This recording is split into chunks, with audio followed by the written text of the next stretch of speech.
You don't have a discipline problem. That's the illusion. Because if discipline was the issue, you would at least notice when you fail. But you don't. 1 second you decide to focus, and the next, you're gone. It doesn't feel like a distraction at the moment.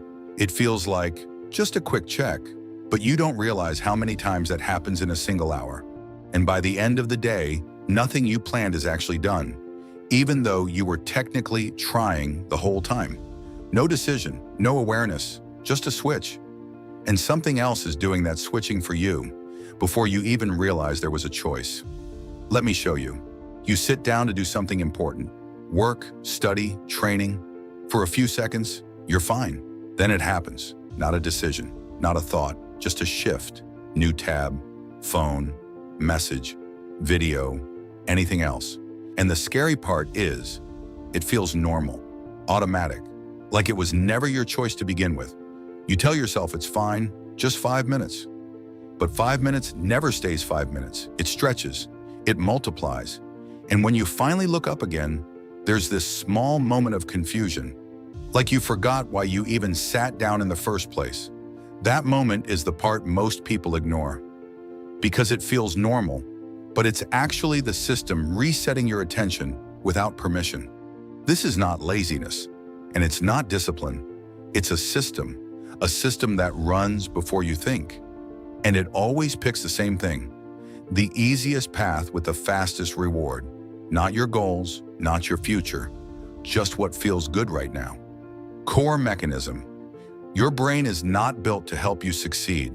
It's built to save energy. So every time you try something hard, it runs a simple test. High effort, slow reward, uncertain outcome. Or low effort, instant reward, guaranteed outcome. There is no debate. The second one wins, every time. Not because you're weak, because that's how it's designed. And this is happening faster than thought. Before you can argue with it, your brain has already evaluated both options. Not emotionally, mechanically. Like a calculator that doesn't care about your goals, only energy cost. That's why motivation feels so unreliable. Because motivation is too slow to compete with a system that decides in milliseconds. So you don't lose because you gave up. You lose because the decision was already made before you noticed there was a decision. Dopamine shift. Most people get dopamine wrong. It's not pleasure, it's prediction. It teaches your brain what to repeat. Our brain is like a GPS that always recalculates toward the fastest reward. So every scroll, every click, every switch is a lesson. Fast action equals reward. But when you sit with hard work, nothing happens. No signal, no feedback. So your brain quietly decides, not important.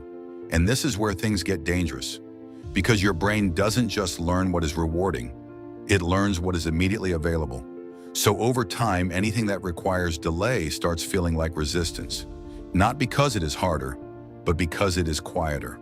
And your brain interprets that silence as nothing is happening here. Think about your last full day, not what you planned.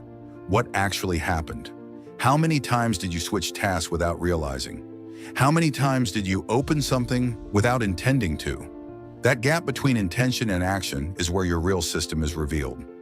The real problem, and this is the part nobody notices, it's not that hard work is hard, it's that your brain has been trained to expect life to respond instantly. So anything slow feels wrong, even when it matters more. And the worst part? You don't even question it anymore. You just follow it. So motivation was never the problem, and discipline was never the solution. There's only one thing that actually changes this: what your brain expects next. Not forcing behavior, not trying harder, just changing the prediction before the decision even happens. The breadcrumb method. Most people don't fail because the task is hard. They fail because the start feels too heavy. Your brain looks at it and says, too much, not now. So you don't argue with it. You bypass it. You don't write a chapter. You write one sentence. You don't get in shape. You put on the clothes. You don't eat healthy. You place the food in front of you. Because the first step is the only one your brain resists. After that, it stops deciding. It just continues. And continuation is always easier than initiation. That's what most people miss. Discipline isn't force, It's entry, and most people underestimate how powerful this is. Because once the first step is small enough, the brain stops treating it as a threat. There's no negotiation anymore, no internal debate. You're not deciding to work. You're just doing something too small to refuse. And this is where momentum actually starts. Not from motivation, but from removal of resistance. The mistake people make is thinking they need energy to start, when in reality, starting creates energy. Make progress visible.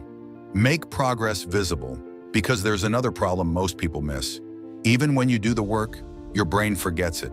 And if it can't see progress, it assumes nothing is happening. And if nothing is happening, motivation disappears. So you fix one thing: visibility, a streak, a checklist, a calendar. It doesn't matter what. What matters is proof. Because every time you mark progress, you're not tracking effort. You're updating belief. This is working.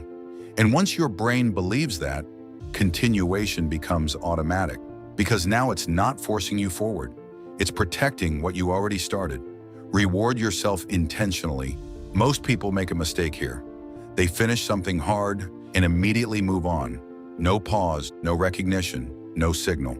So the brain learns something dangerous. Effort leads to endless output, and that creates resistance. So you do something different. You close the loop. You acknowledge it.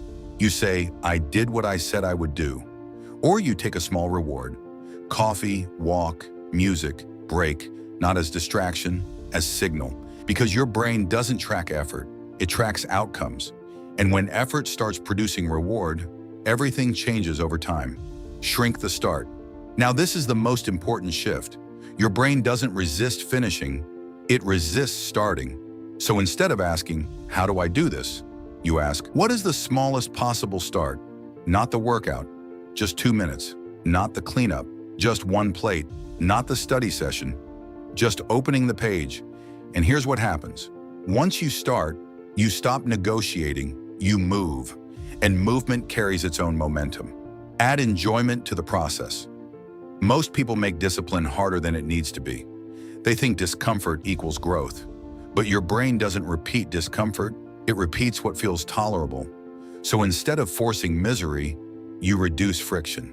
Music while working, a better environment, a cleaner setup, easier conditions. Not to avoid effort, but to remove resistance. And yet most people still ignore this because they think discipline means struggle. But the truth is simpler. The easier the environment, the less willpower you need. Connect emotionally to your reason. None of this works without meaning, because systems without meaning collapse over time. You don't stick to habits because they are logical. You stick to them because they matter. Energy, freedom, self-respect, identity. And when the reason is strong, temporary discomfort becomes irrelevant. When the reason is weak, even small resistance wins. Because you don't follow systems, you follow meaning. Identity shift. Discipline is not a personality trait, it's a system. A system where the easiest action is also the right one. And when that system is built correctly, motivation stops being necessary, consistency stops being forced, and you stop negotiating with yourself every day. Because the behavior is already built into your environment. And over time, what used to feel like effort becomes default. Not because you change who you are, but because you change what your brain repeats. And this is why discipline never worked the way you expected. Because discipline requires constant override, but systems don't.